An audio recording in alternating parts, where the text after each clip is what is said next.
종자를 지배하는 자가 세계를 지배한다는 그런 말이 있어요. 왜 이 종자 시장이 황금 시장이냐? 농작물 시장이 그만큼 크다는 얘기예요.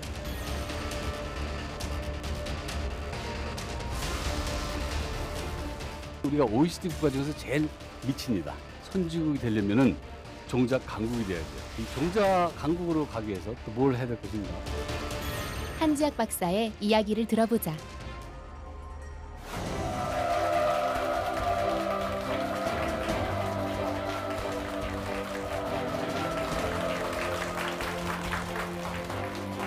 안녕하세요. 반갑습니다. 한지학이라고 합니다.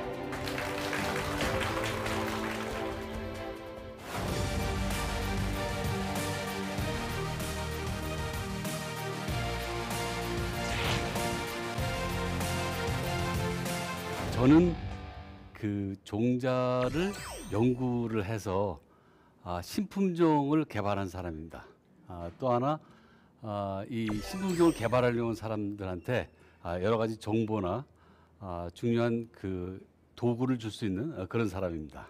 그래서 오늘 여러분들과 같이 그 종자에 대해서 얘기를 좀 해보려고 합니다. 그 종자라고 생각을 하면은 아마 다소 이게 친근감이 없을 것 같은 생각이 드는데 이 종자는 보통 우리가 곡식으로 하는 예를 들어서 뭐 쌀이라든가 밀이라든가 보리라든가 이건 우리가 주로 이제 곡식으로 해서 우리가 섭취를 할 수 있지만은 그런 종자들을 심고 재배해서 실질적으로 키우게 되면은 그 농산물을 우리가 먹는 경우가 있죠, 그죠? 우리가 쉽게 생각하는 그 농작물의 그 종자 외에도 우리가 보통 그 수산자원, 그러니까 수산종자란 말도 써요. 그리고 뭐 닭이나 뭐 돼지나 뭐 가축 같은 경우도 우리가 종축이란 말을 쓰는데 그 다음 때로 넘어가는 그런 동물들을 가리켜서 우리가 또 종자라는 말을 씁니다. 그래서 이 종자 자체는 이 포괄적으로 굉장히 우리가 생각을 많이 할 수가 있게 됩니다. 여러분들 혹시 그 우리나라에서 수출을 좀 제일 많이 하는 품목이 뭐라고 생각하세요?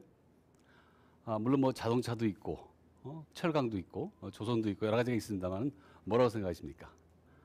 반도체. 정확하게 말씀하셨어요. 반도체의 그 시장 규모가 얼마나 되신지 아세요? 약 한 33조 원이 됩니다. 33조 원이 되는데 이 종자 시장하고 잠깐 제가 비교를 좀 해보겠습니다. 2015년 기준으로 해서 종자 시장의 규모가 약 한 700억 불, 그러니까 우리나라 돈으로 약 한 80조 원 정도가 돼요. 그렇게 되면 반도체 시장보다 우리가 한 2.5배 정도 더 크지 않습니까? 종자 시장은 작더라도 종자가 심겨져서 농작물을 만들 때는 거의 50배를 굽혀야 돼요. 그러니까 농작물 시장이 그만큼 크다는 얘기예요. 그러면 아까 제가 얘기한 대로 80조 원에다가 50배를 곱하면 얼마인가요? 4천조예요. 그죠? 우리나라 종자 시장은 얼마 정도? 궁금하시죠? 그죠? 네. 우리나라 종자 시장은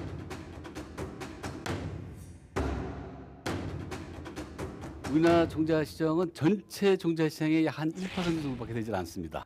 그건 뭐 어쩔 수 없어요. 우리나라가 이 종자 산업 자체가 늦게 시작을 했기 때문에 그건 어쩔 수가 없는데 그 종자 시장을 어떻게 하면 우리가 좀 더 우리 거화 시킬 수 있는가? 굉장히 중요한 그 명제 중에 하나가 이 종자를 지배하는 자가 세계를 지배한다는 그런 말이 있어요. 그래서 저희가 오늘 말씀드리려고 하는 거는 어떻게 하면은 우리가 나름 그 1%밖에 안 되는 우리 종자 시장을 좀 더 크게 할 수 있느냐, 거기에 대해서 제가 좀 말씀을 좀 드리고자 합니다. 이게 뭔지 아세요? 금반지죠. 여기 한 돈짜리 금반지, 한 돈이면 3.75g이죠, 그죠? 요건 이제 종자예요. 3.75g입니다. 둘 중에 어떤 게 더 비쌀까요? 한 돈이 3.75g이기 때문에 1g은 계산해 보면 지금 시가로해서 약 한 44,000원, 44,500원 정도 됩니다. 근데 이 종자 중에서 우리가 여러 종류가 있어요. 근데 제가 좀 비교적 비싼 종자를 좀 가지고 나왔습니다만은 되게 파프리카 종자하고 그다음에 토마토 종자는 굉장히 좀 비싼 편이에요. 근데 여기 1g에 토마토 같은 경우는 되게 10만 원에서 20만 원 갑니다. 1g에. 되게 보통 1g에 한 1,000알 정도가 되어 있는데 1,000입에 이제 그만큼 된다는 얘기고요.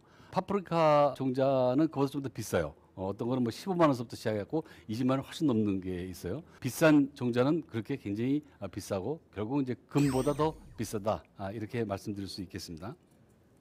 왜 비쌀까요? 종자가? 네, 제가 답을 가르쳐 드릴게요. 고부가 가치가 있어서 그래요. 그다음에 둘째는 이 종자를 개발하는데 상당히 많은 기술들이 들어가요. 여러분들 뭐 간단하게 생각해서 농부가 묘나 종자를 갖다가 심어서 뭐 재배해서 이 수확해서 그냥 팔면 되지 않느냐 하지만은 이 종자 하나를 만들기 위해서 상당히 많은 종합 기술들이 들어간다는 얘기예요. 지난 100년 동안에 이 종자를 개발할 때 필요한 기술들만 다 목록하면은요. 거기다 노벨상을 받은 그런 첨단 과학 기술들이에요. 그런 과학 기술들이 이 안에 지금 다 들어가 있다는 얘기예요. 그래서 우리가 보통 농업은 3D 업종이다라고 얘기를 해서 비교적 관세를 받았는데 지금은 전혀 그렇지가 않다는 얘기예요. 그래서 그만큼 고부 가치가 있고 연구 개발 비용이 상당히 많이 들어가기 때문에 실제로 굉장히 비싸다. 그리고 또 하나 장점 중에 하나는 왜 이 종자 산업 쪽으로 많은 사람들이 뛰어드느냐? 종자는 원료가 안 들어가요. 그래서 수익이 상당히 많이 창출이 돼요. 우리가 이제 개발하는 게 실질적으로 모계를 생산하고 부계를 생산하고 그 다음에 이 교잡종을 생산하는 거는 땅만 있으면 돼요. 나머지 전부 다 우리가 다 갖고 있다는 얘기예요. 그래서 모부계가 사실은 각 종자 기업의 지적 재산권인데 지적 재산권 우리 항상 갖고만 있어요. 따로 이걸 뭐 만들어서 엄청나게 우리가 투자할 필요는 없다는 얘기죠, 그죠? 네, 그래서 종자 기업이 굉장히 고부 가치를 창출하는 그런 산업이다. 이렇게 말씀드릴 수가 있겠습니다.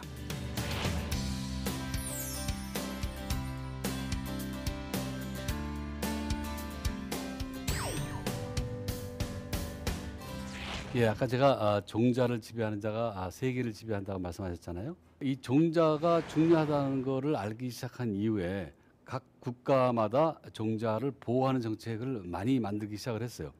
그래서 원래는 이제 수출을 쉽게 했던 그런 국가에서 갑자기 수출을 안 하는 경우가 있어요. 왜냐하면 이제 보호 정책이 들어간다든가 아니면 뭐 기후 변화 때문에 상당히 이제 수확을 많이 못했다든가 아니면 원래 수확을 많이 한 그런 그 곡류나 식량 자원들을 이제 다른데 뭐 바이오 에너지나 이런데 갑자기 쓰게 되면은 갑작스럽게 식량이 부족할 때가 있어요. 그렇게 되면 어떻게 되냐면은 식량 폭등이 일어나는 거죠. 가격 폭등이 일어난단 말이죠. 가격 폭등이 일어나게 되면 어떻게 됩니까?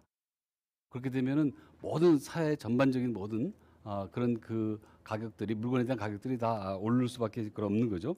그래서 이런 거를 이제 막기 위해서 각 나라 정부에서도 이런 보호 정책을 굉장히 많이 쓰고 있다. 종자의 이제 중요성을 다시 한번 또 말씀을 드리려고 하는데 종자는 그 미래 산업의 그 주요 원료가 됩니다. 다시 말해서 우리가 보통 종자하게 되면은 이제 작물을 만드는 거고 작물 자체는 우리가 식량으로 쓰이거나 그다음에 또 사료로 쓰이거나 아니면 뭐 먹거리로 쓰이거나 다른 뭐 가공 생산에 이렇게 쓰입니다만은 그거 외에 실질적으로 종자는 그 미래 원료로 될 수 있는 그 이유 중에 하나가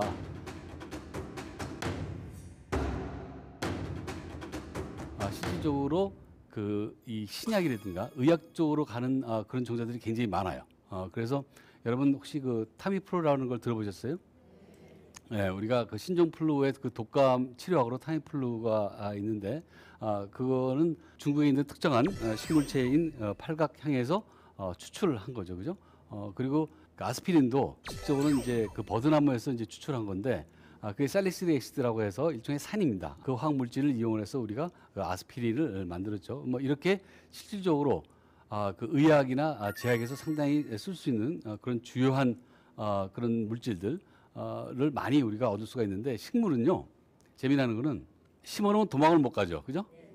그래서 움직이지 못하다 보니까 자연적으로 자체적으로 자기가 방어를 할 수 있는 능력이 있어요. 그 방어를 어떻게 하느냐? 물질을 생산을 해요. 그래서 화학 물질을 생산하는데 그게 파이토케미칼이라는 거예요. 그러다 보니까 우리가 생각지도 못하는 아주 괜찮은 그 신약 그런 생리 물질들을 우리가 발견할 수 있는 거죠, 그죠? 그래서 실질적으로 우리가 단순하게 우리가 먹거리에서 벗어나서 이런 신약 또는 뭐 제약 물질, 그다음에 뭐 건강기능식 물질이라든가 여러 가지로 우리가 활용을 할 수가 있겠습니다.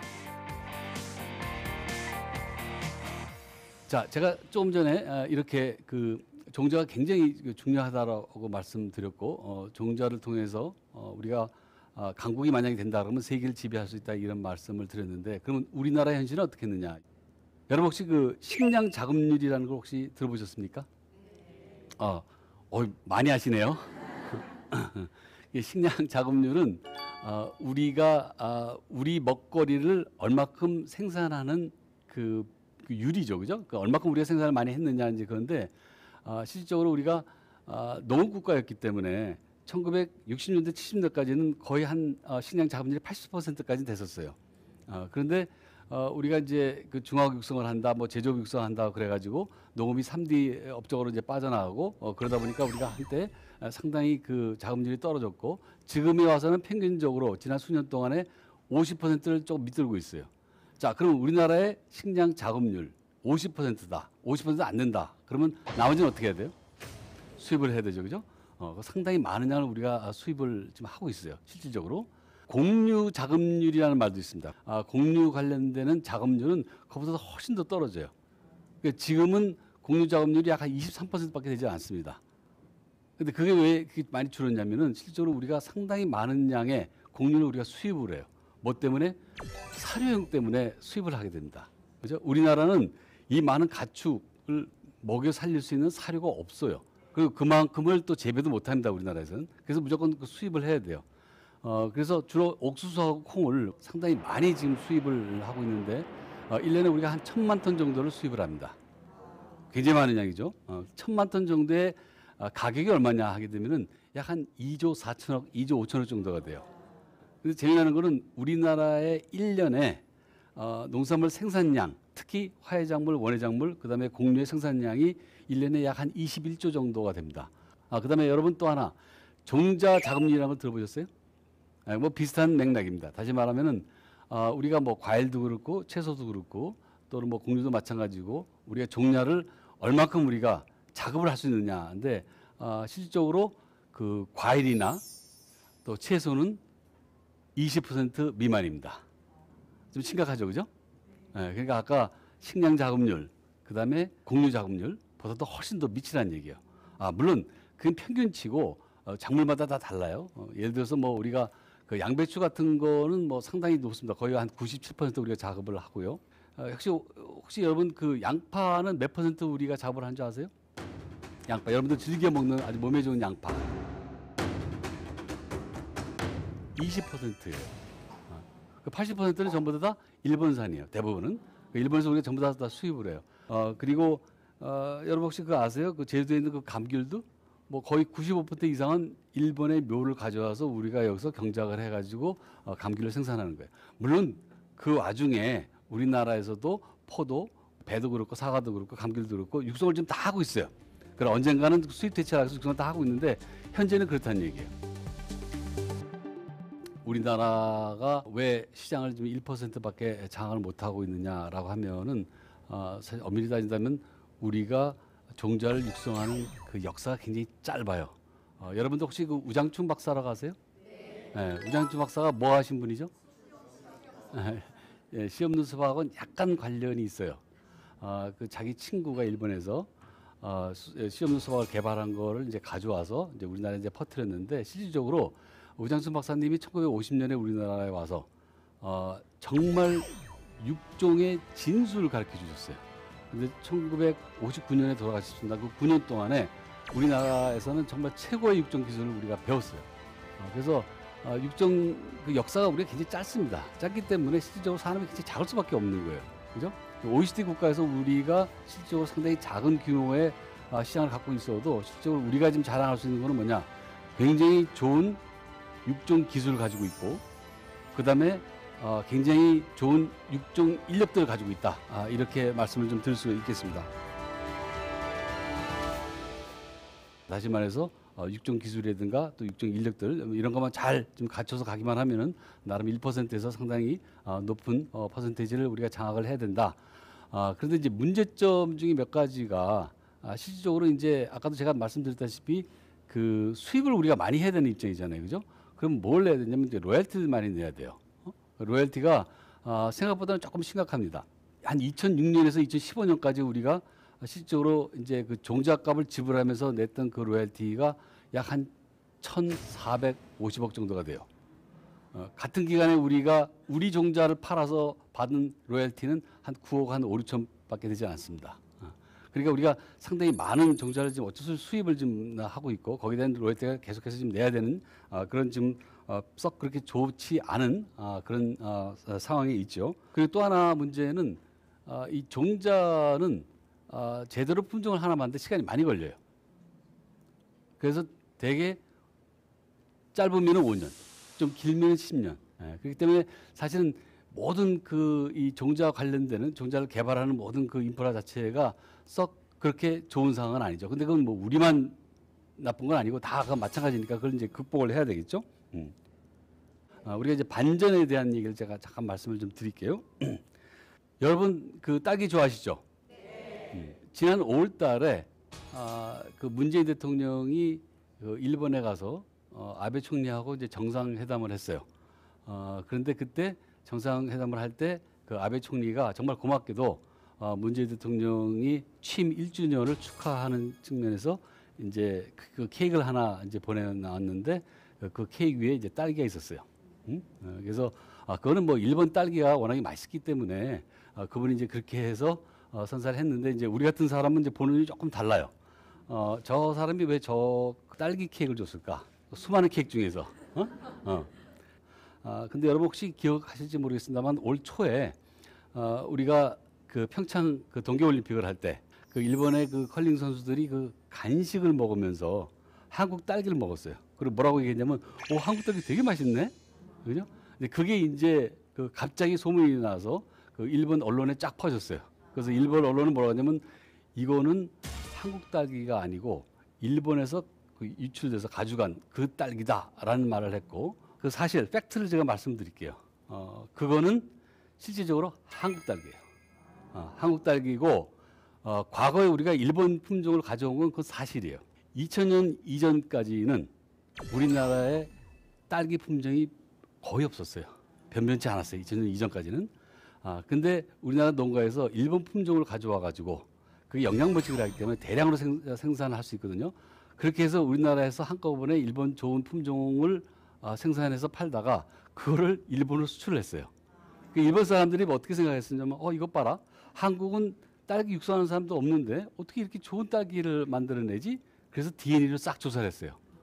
그랬더니 결국은 이게 일본 품종을 갖다가 영양 번식을 해서 그렇게 해서 팔았구나. 그래서 갑자기 일본 사람들이 우리한테 페널티 또는 그 로열티를 우리가 요청을 했던 거죠. 근데 그게 시기적으로 굉장히 안 좋았던 게 2002년에요. 우리나라가 그 유포부에 가입을 했어요. 그 유포부라고 하는 건 뭐냐면 국제식품보호연맹이에요. 다시 말해서 어떤 종자를 개발했을 때 그 종자 개발한 사람의 그 이익을 위해서 보호해주는 그런 그 국제적인 협약인데, 그걸 우리가 2002년에 가입을 했는데 거의 동시다발로 일본 사람들이 우리한테 이제 로열티하고 크레임을 건 거예요. 자, 그러다 보니까 이제 우리 국가에서도 야, 이건 망신이다 해가지고 전폭적으로 지원해서 좋은 딸기 품종을 개발하자 이렇게 해가지고 실질적으로 그때서부터 우리가 딸기를 개발하기 시작을 한 거예요. 2000년 초만 해도 우리가 일본 딸기 수입이 거의 한 95% 이상이었는데 지금은 우리가 94% 수입 대체를 했어요. 전 여기서 뭘 좀 여러분들한테 얘기하고 싶은 거냐면은 우리나라의 육종 기술이 아주 탁월해요. 그래서 아까도 얘기했지만 제가 우양천 박사님한테 우리가 뭘 배웠냐? 아주 육종 기술의 아주 진수를 배웠다는 얘기예요.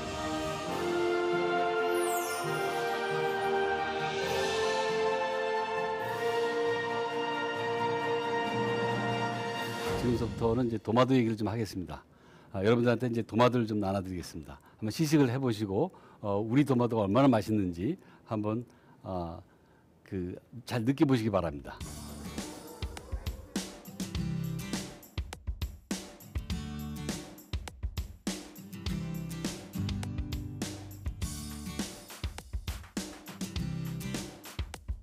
자, 도마도 다 봐주셨어요? 네. 그 두 종류가 있는데 초록색 있고 노란색이 있죠. 그래서 초록색을 먼저 드셔보시고 그리고 그 이후에 노란색을 한번 드셔보세요.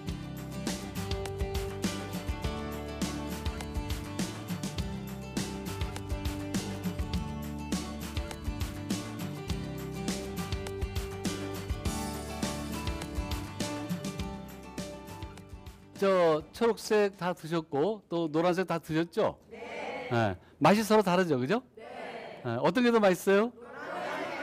노란색이 다 맛있죠? 예.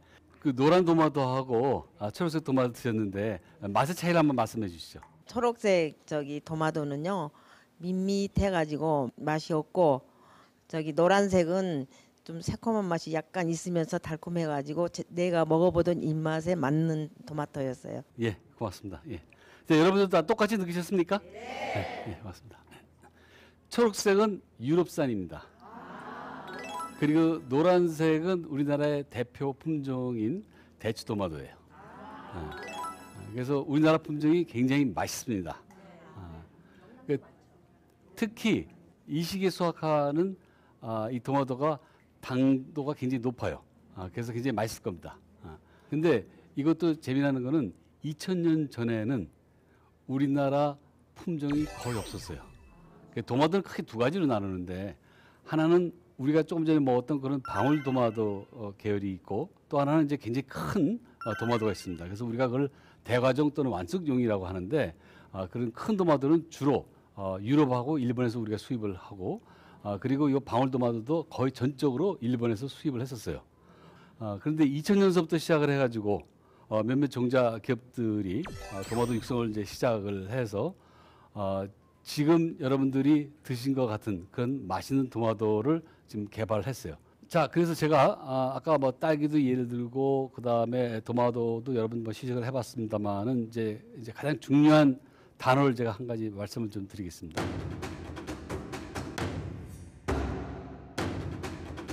육종이라고 하는 단어인데요. 육종. 제가 아까도 말씀드렸다시피 우리가 지금 육종에 대한 역사가 굉장히 짧다 이렇게 말씀을 했잖아요. 일본 사람들은 우리보다 100년 앞서서 육종을 시작한 사람들이에요. 육종이라는 건 뭐냐면은 특정한 그 성질, 특정한 형질 이런 것들을 다 모아서 사실은 굉장히 고부가 가치가 있는 그런 품종으로 우리가 만드는 거예요. 그 예를 들어서 토마토 같은 경우는 그 병에 저항하는 인자가 6개, 7개를 다 한꺼번에 갖고 와서 품종을 개발을 해요. 과거에는 굉장히 힘들었는데 요새 이제 새로운 그 육종 방법들이 계속 나와가지고 그런 식으로 해서 좋은 형질들을 다 이렇게 집적을 하는 겁니다. 집적을. 그래서 우수 품종을 만드는 건데 이제 이런 기술들이 과거에는 우장천 박사님이 가르쳐 주셨던 그런 관행 육종, 그러니까 옛날 육종을 벗어나서 지금 생명과학 기술이 많이 지금 접목이 되는 새로운 육종 기술을 가지고 계속해서 우리가 신품종을 좀 개발을 하고 있습니다. 여러분 그 토종이라는 말 아시죠? 네. 근데 종자 강국이 되려면요 토종 종자보다는 계량 종자가 더 많아야 돼요. 또 계량 종자를 잘 만들 수 있어야 됩니다. 자, 토종이라고 하는 얘기를 여러분들이 아신다고 했으니까 보통 우리가 신토부리, 토종 종자 이런 것들이 많아야지 우리가 좋고 이런 걸 뺏기면은 우리가 종자 주권을 뺏긴다는 이런 말씀을 많이 들어보셨죠, 그죠? 근데 토종 종자를 우리가 많이 확보하고 있는 건 굉장히 중요한 거예요. 그건 우리나라 유전 자원이기 때문에 우리나라 유전 자원을 우리가 확보하는 거는 상당히 중요한 건데 안 써먹는 종자를 굳이 이게 좋다라고만 얘기를 할 수는 없다는 얘기예요. 그러니까 우리가 지금 말하는 육종은 뭐냐면 안 써먹는 종자를 계속해서 개량을 해가지고 더 품질이 좋은 써먹을 수 있는 종자를 만드는 거예요. 그게 육종이거든요. 그래서 계량종은 전부 다 그런 식으로 육종을 해가지고 나오는 품종이고 채소 작물들이 우리가 육성이 가장 지금 잘 돼 있는데 채소 종자 같은 경우는 거의 95% 이상이 우리 계량종이다 이렇게 말씀드릴 수 있겠습니다. 옛날서부터 조상 대대로 종자를 심어서 재배하고 추수하고 거기서 종자 조금 받아가지고 이 벽에 속에 집어넣고 있다가 그 이듬해 다시 또 종자를 파종하고 또 재배하고 계속 이런 일이 반복되면서 조상들이 있었던 걸 우리가 계속해서 이렇게 가져왔던 거가 바로 재래종이에요. 그 재래종의 이제 단점은 뭐냐면은 유전적으로 고정이 안 됐어요. 유전적으로 고정이 안 됐기 때문에 이렇게 뿌려보면은 들쑥날쑥입니다. 제 멋대로예요. 근데 이제 육종이라고 하는 걸 통해 가지고 아까 제가 얘기했다시피 엄마를 만들고 아빠를 만들고 다시 말해서 모계를 만들고 부계를 만들고 이 모부계는 우리가 개통이에요. 개통이고 이거는 나름 나름 그 지적 재산권이기 때문에 절대로 이거는 밖으로 나가면 안 돼요. 그 기업에서 항상 그 갖고 있어야 되는 굉장히 중요한 자산 가치이기 때문에 그래서 이 모계를 잘 만들고 부계를 잘 만들어서 두 개를 교잡하면 우리가 그걸 교잡종이라고 하거든요. 그 교잡종이 지금 우리가 시판에서 지금 파는 것들이에요. 그 종자를 심어서 이제 그 수확하는 거지.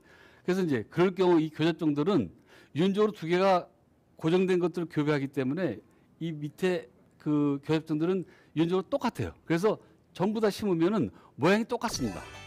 그래서 보기 좋고 생산성도 굉장히 높고 그리고 굉장히 부가가치가 높은 그런 것들을 우리가 수확을 할 수가 있죠, 그죠?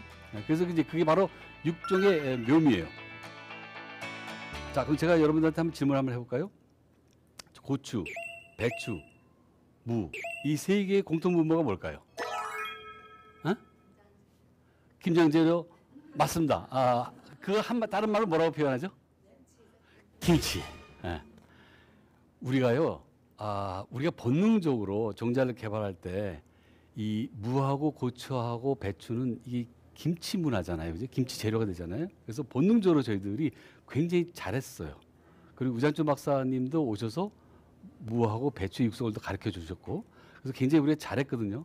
그래서 여러분 굉장히 자랑스럽게 생각하셔야 돼요. 이 김치 문화의 그 재료가 되는 배추, 고추, 무의 육성 기술은 세계 탑이에요. 저희가 세계에서 최고예요. 어느 누구한테 지지 않습니다. 근데 이제 불행한 거는 무, 배추를 많은 사람들이 그렇게 먹지 않는다. 전 세계적으로. 물론 이제 고추는 많은 사람들이 이제 전 세계적으로 먹기 때문에 이제 그거 하는데, 그래서 이 세 가지는 정말 우리나라에서 육종 기술이 탁월할 만큼 기술 개발이 잘 돼 있고, 그래서 아주 좋은 품종들을 많이 만들고 있다. 이렇게 말씀드릴 수 있겠고. 드시고 싶으신 분 없죠? 좀 맵습니다. 이 청양고추가 어떻게 만드는지 여러분 아세요? 물론 이제 인터넷 보면 대충 나옵니다. 근데 이 청양고추는 한쪽 친이 제주도 재래종이고요. 재래종 이제 개념을 좀 아셨죠, 그죠? 또 한쪽 친은 태국산이에요. 태국의 계통이에요. 그렇게 해서 지금 1983년에 중앙정부에 있는 그 유윤웅 박사님이 이걸 이제 개발하셨어요. 근데 이걸 어디다가 이제 재배를 했냐면은 청송 지역하고 양양 지역에 재배를 했는데 그때 좀 수확이 잘 되고 굉장히 잘 자랐어요. 근데 청양고추의 특징은 뭐냐면은 맵긴 맵더라도 향이 참 기가 막혀요. 그러니까 우리나라 사람들이 풋고추를 굉장히 좋아하는데 다른 나라 사람들은 풋고추를 그렇게 많이 먹지 않습니다. 근데 이 풋고추의 그 향이 청양고추가 그때 그 시대에 딱 적합하게 많이 떨어졌어요. 그래서 엄청나게 재배가 됐죠. 가끔은 이 청양고추에 대해서 이제 이런 말이 나와요. 이제 청양고추 주인이 현재 누구냐고 하게 되면 주황종묘가 그 IMF 시대 때 결국은 어디로 넘어갔냐면은 세미스라고 하는 이제 그 멕시코 채소 행자로 넘어갔다가 거기서 다시 몬산토로 넘어갔어요. 그래서 사실은 이거의 주인은 지금 외국 회사입니다.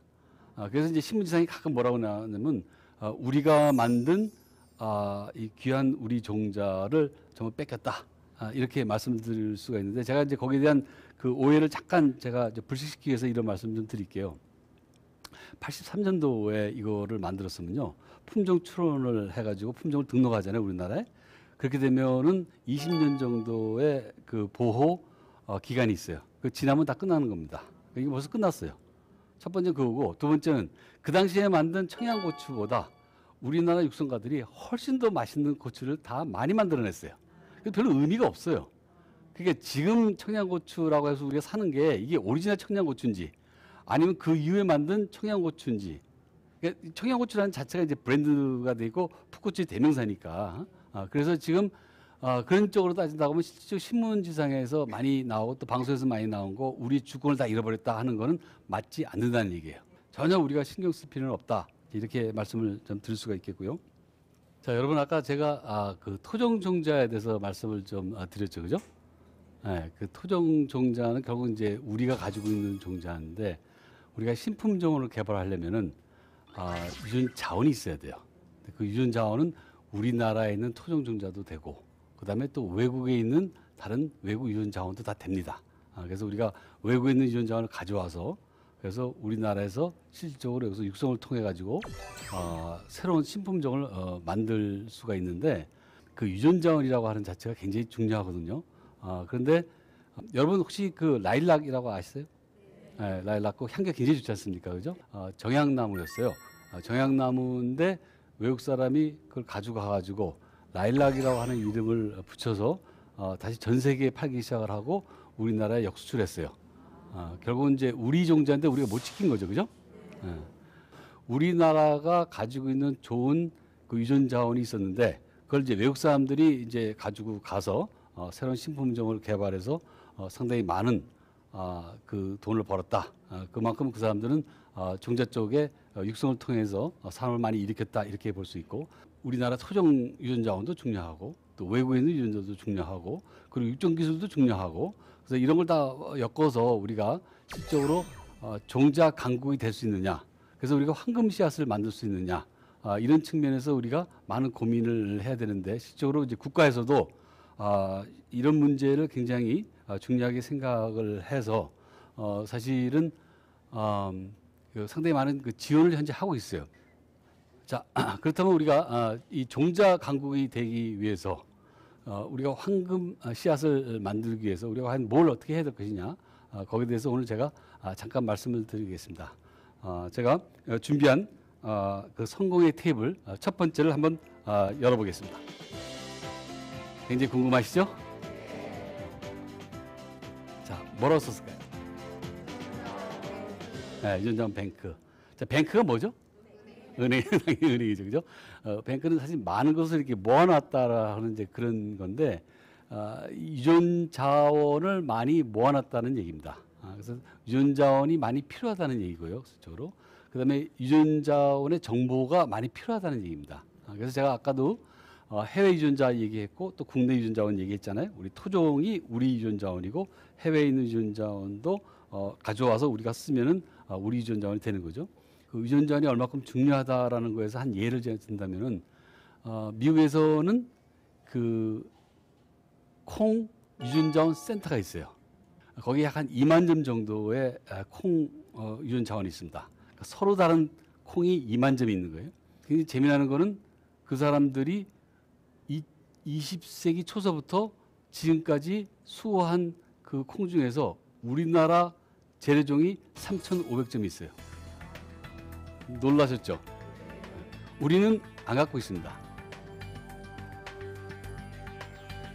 그런데 지금 그 가져간 그 우리나라의 좋은 품종, 좋은 그 재래종을 가지고 개량을 해서 지금 전 세계에서 팔고 있는 GM 콩의 25%가 우리나라 오리진이에요. 참 애석하죠, 그죠? 우리는 지금 그 일을 못 하고 있고 그 사람들이 그거 했다고 하는 것 자체가 굉장히 이제 애석한 거죠. 자 그렇기 때문에 이제 우리나라는 어떻게 하냐? 우리나라도 이제 약간 좀 늦었습니다만은 국내에서도 그 유전 자원 자체를 이제 보호하자라는 그 정책이 있었고 다양스럽게 그 농진청 산하 기관인 그 유전 자원 센터에서 상당히 많은 그런 유전 자원을 지금 수집해 놓고 있습니다. 그래서 이 식물 종자가 한 22만 점 정도 갖고 있고 그다음에 뭐 미생물, 뭐 동물 여러 그 유전 자원을 통틀어서 약 우리가 31만 점 정도의 유전 자원을 좀 가지고 있는데 나름 상당히 그 많은 일들을 했죠. 근데 이제 그 유전 자원 센터에서 그 하는 일은 수집만 해서 되는 건 아니고 그 수집을 한 유전 자원을 가지고 나름 이제 평가를 해야 돼요. 그래서 갖고 있는 것들이 어떤 성질이 있다. 그래서 그걸 또 분양을 해야 돼요. 그래서 분양받는 건 누가 받냐면은 이제 종자 기업이 이제 주로 그걸 받아서 그걸 이제 활용을 해갖고 이제 새로운 신품종을 또 개발을 해야 되는 거죠. 물론 이제 시간이 좀 걸리지만 그다음에 또 센터에서 중요한 역할을 좀 하고 있는 건 또 뭐냐면은 일반 이제 기업들이 우수한 종자를 가지고 있는데 이 종자를 기탁을 할 수가 있어요. 그래서 기업에서 오랫동안 좋은 종자를 유지 못할 때 이제 기관에서 해줄 수 있도록 그런 좋은 역할을 합니다. 자 그래서 그 유전자원센터 대한민국의 농지청 산하기관인 농업유전자원센터에서의 그 역할을 우리가 좀 비디오로 좀 보겠습니다. 이곳은 식물, 미생물 등 국내외에서 수집한 총 31만여 유전 자원을 보유하고 있는 농업유전자원센터입니다. 식량 생산 그리고 더 나아가서 식의약 소재로 활용하기 위해서 씨앗들을 모으고 보존하고 다음 세대에게 물려줄 수 있게끔 유전자원센터가 만들어졌다고 보시면 되겠습니다. 수집된 종자들은 여러 가지 검사와 확인 절차를 거쳐 사람의 주민등록번호와도 같은 국가등록번호를 받게 되는데요. 원산지부터 수집 날짜, 발화 확률 등 종자가 가진 특성이 꼼꼼히 기록됩니다.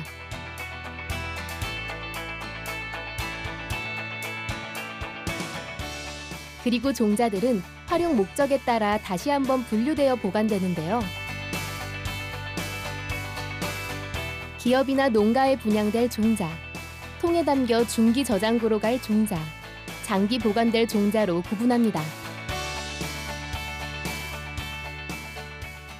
플라스틱 통에 보존하면서 필요로 한 사람이 씨앗을 분양해달라고 하면은 바로 분양해 줄 수 있게끔 보존을 하고 있고요. 장기 저장고는 그야말로 우리 다음 세대에게 물려주기 위해서 보존을 하게 되었습니다.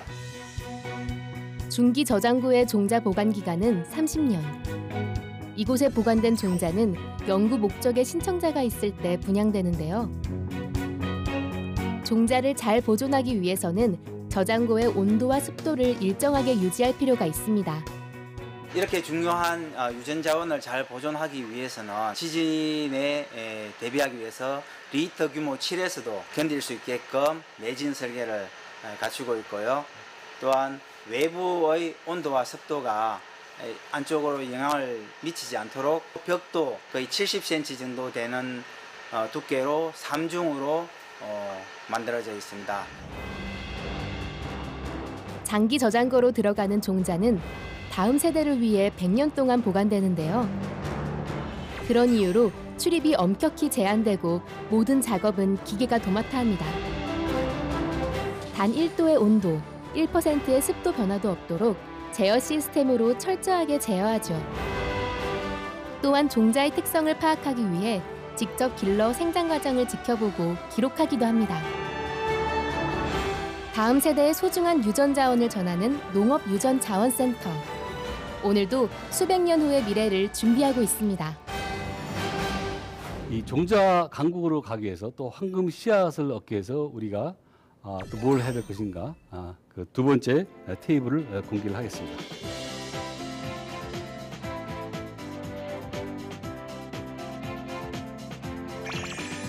가위네요. 그 왜 가위를 두 번째 테이블에 넣어놨을까요? 굉장히 궁금하죠, 그죠? 종자를 개발하는데 뭐 빠르면 5년, 늦으면 10년, 또 11년, 12년 걸린다고 그랬잖아요, 그죠? 그 기간을 전부 다 이렇게 함축을 해서 그렇게 해서 우리가 종자를 이제 개발을 해야 되기 때문에 이런 모든 육종 기술이 다 함축이 돼야 돼요. 근데 이거는 실제로 갖추기 굉장히 어려워요. 왜냐면 돈이 많이 든단 말이에요. 아까 제가 그 종자가 고부 가치가 있는데 왜 그러냐면은 그거는 개발할 때 필요한 그 연구 개발비가 상당히 많이 든다고 그랬죠, 그죠? 그래서 이런 많은 육종 기술을 함축해서 가기에는 굉장히 많은 비용이 듭니다. 그래서 일반적으로 작은 기업들이 할 수 있는 거가 아니고 큰 기업들이 해야 돼요. 근데 우리나라는 불행하게도 큰 기업이 없어요. 그래서 실질적으로 이거를 하기 위해서는 굉장히 중요한 정책이 필요합니다. 어떻게 가지고 있는 나와 있는 육종 기술들 다 함축을 해가지고 우리가 아주 중요한 이 육종 기술의 파이프라인을 만들 것인가, 육종 기술의 플랫폼을 만들 것인가 하는 거 굉장히 중요한 일이에요. 우리가 그 육종 기술 중에서 최근에 화두로 되어 있는 기술이 하나 생겼어요. 혹시 여러분들 유전자 가위라는 거 들어보셨어요? 안 들어보셨어요? 신문 안 보시네? 자, 원래는 이게 영어로 이제 지놈 에디팅이라는 거예요. 지놈 에디팅이라고 하는 거는 이제 우리말로 번역을 하게 되면 유전자 교정인데 벌써 이제 매스컴에서는 이걸 갖다 유전자 교정에서 벗어나가지고 이제 유전자 가위라는 말 썼어요. 그 왜 가위를 썼냐면은 유전자 교정을 하는데 필요한 효소가 DNA를 뚝 자르는 기술이에요. 뚝 자르는 기술. 그래서 DNA를 이제 자르는데 유전자 가위 기술은 정확하게 뭘 얘기하냐면 이 작물도 마찬가지인다면 나쁜 형질이 있어요.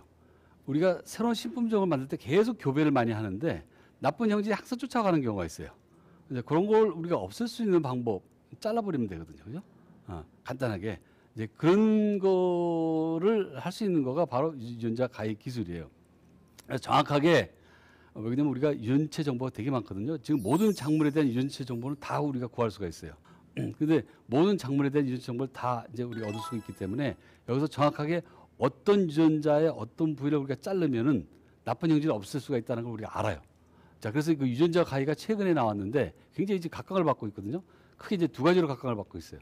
하나는 암처럼 이런 그 병을 치료할 수 있게끔 세포 치료제 쪽으로 가는 게 있고, 또 하나는 종자 개발이에요. 그래서 실질적으로 우리나라에서 이제는 이 유전자 가위를 통해 가지고 정말 종자 강국이 되고 황금 씨앗을 찾을 수 있는 좋은 기회가 생겼어요. 그 이유는 뭐냐면은 그 이 유전자 가위를 개발한 원천 기술을 갖고 있는 사람들이 전 세계적으로 세 군데가 있습니다. 하나는 하버드 대학의 이제 브로드 연구소가 있고, 또 하나는 이제 UC 버클리에 있는 그 UC 버클리라고 하는 대학이고, 세 번째는 우리나라의 작은 회사인 툴젠이에요. 원천 기술 우리가 갖고 있는 거예요. 한국 사람들이. 한국 사람들이 아까 제가 했죠. 기본적인 육종 기술 굉장히 높다고 그랬죠, 그죠? 특히 몇몇 작물에서 우리가 전 세계 탑이고, 그래서 우리가 상당히 좋은 기본 인프라가 되어 있는 상태에 유전자 가위도 우리 한국 사람들이 그 원천 기술을 가지고 있어요.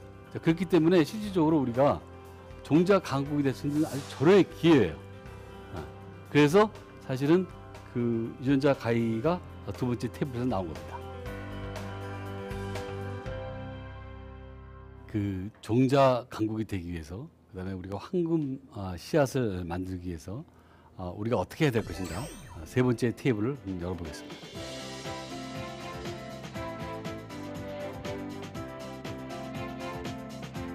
자, 뭐라고 쓰이죠? 네, 못 들어봤시죠? 네. 네, 이거를 알고 있는 사람은 극히 드뭅니다. 나고야 의정서가 국제의 또 협약인데요. 이 자원을 제공한 국가에서 자원을 이용한 국가에 더 이상은 너희들 혼자 이익을 챙기지 말고 이익을 서로 공유하자라는 게 이 나고야 의정서입니다. 이해가 되시겠어요? 네. 자, 우리나라는 아까 제가 우리나라 유전자원이 많이 외국에 나가서 신품종이 되고, 우리도 또 외국 품종을 가져와 가지고 그렇게 해서 우리가 신품종을 만드는 거를 우리는 가장 쉽게 지금 얘기를 했었습니다만은, 이제는 남의 물건을 함부로 못 가져오게 돼 있어요. 여기서 제가 하나 말씀드리고 싶은 거는 실질적으로 그럼 종자 주권이라는 게 뭐냐라는 거를 우리가 한번 물어볼 수가 있어요. 종자 주권은 아까도 얘기했지만 우리가 토종 종자처럼 계속해서 이렇게 지키고 있는 것만이 우리가 종자 주권을 지킨다, 또 종자 주권을 유지한다, 이렇게 되는 게 아니고, 제공국이나 이용국도 마찬가지처럼 우리가 남의 종자를 갖고 왔을 때 그걸 충분히 활용을 해서 우리 거화 시킬 수 있는 그런 인력 또는 그런 기술을 가지고 있을 수 있는 그런 권리를 우리는 종자 주권으로 얘기할 수가 있어요. 그러니까 뭘 이렇게 유지만 한다고 하는 편이 아니고. 자, 그래서 나고야 의정서 다시 돌아간다고 하면은, 나고야 의정서에서는 실질적으로 제공국하고 또 이용국하고 같이 이제 이익을 공유한다고 하는 그 차원에서 우리 협약을 다 맺었기 때문에 여기서 절실하게 필요한 게 있어요. 이제 우리나라도 국제법을 따라야 됩니다. 그래서 함부로 못 가지고 와요. 그러니까 국제법을 따라야 된다고 하면 그건 정책적으로 무슨 일이 벌어지냐면은, 우리가 이 국제법에서 나올 수 있는 모든 그런 역량을 실질적으로 국가 차원에서 지원을 해줘야 된다는 얘기예요. 그래서 우리가 지금 당장 필요한 거는 엄청나게 많은 연구 인력들이 필요해요. 육종 연구원들이 지금까지 굉장히 잘해주고 있는데, 지금 대학에서는 육종을 전공한 사람들이 거의 다 은퇴를 하셨어요. 이제 사람이 없어요. 왜냐하면 농업적으로 공부를 하려고 하는 젊은 사람이 없습니다. 예전이나 지금이나 마찬가지인데, 그래서 앞으로 이런 그 여러 가지 필요한 사항들을 다 충족을 해서 우리가 종자 강국이 되면서, 그래서 우리의 종자 주권을 유지를 하고 그다음에 식량 안보까지 전부 챙길 수 있는 그런 농업 국가가 돼야 되겠습니다. 네, 경청해 주셔서 감사합니다.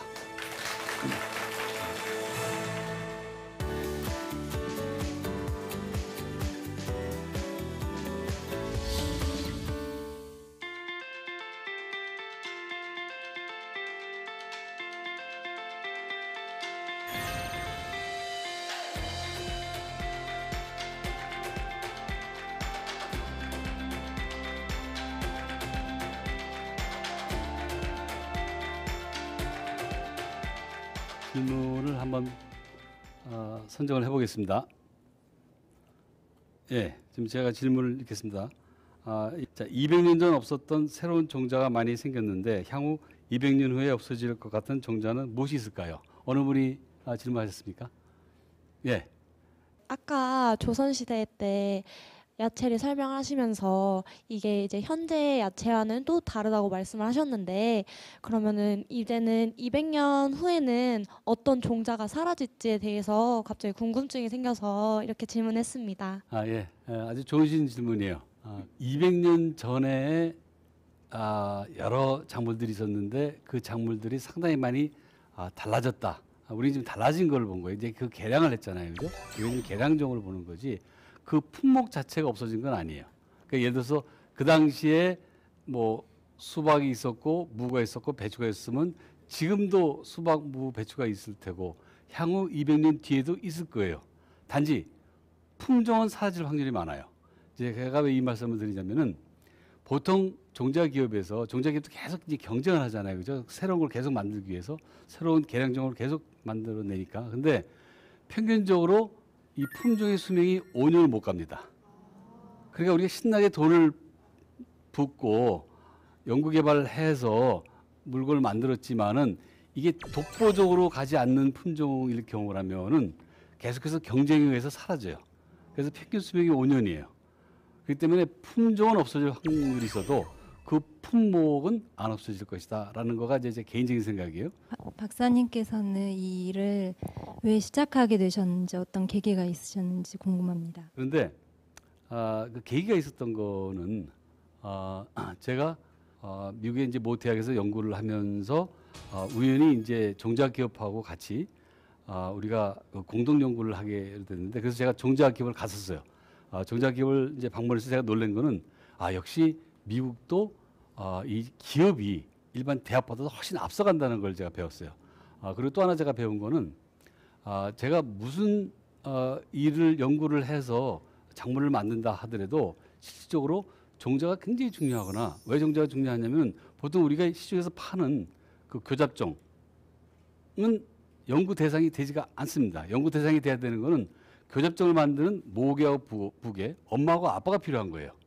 이거 유전적으로 고정이 된 거거든요. 그래서 우리가 무슨 일을 하더라도 이 두 개를 가지고 일을 시작을 해야지 나중에 뭘 만들더라도 우리가 교잡종을 만들 수가 있는데 실질적으로 이게 우리 일반 사람들한테는 없다는 얘기예요. 대학도 없어요. 누가 갖고 있느냐? 종자기업만 갖고 있어요. 그 종자기업은 아까도 얘기했습니다만 이 자체가 그 사람들의 지적 재산권입니다. 자산 가치를 지금 청하고 있고요.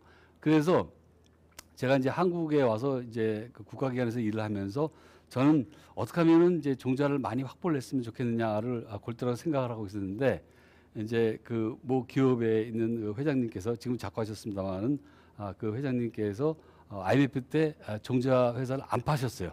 다른 데는 다 이제 팔렸지만은 그분은 이제 종자 주권을 내선다고 그래서 팔질 않았었는데 이제 그분은 그 당시에 종자도 생명공학을 해야 된다라는 거를 그분이 많이 이제 배우셨고 그래서 저는 또 동시다발로 저는 많은 종자가 필요하다 해서 얘기가 돼가지고 그분께서 저보고 그 회사 들어오라고 그래서 그때부터 제가 그 종자를 전문적으로 연구를 하게 되고 신품종을 개발하는데 역할을 좀 했습니다.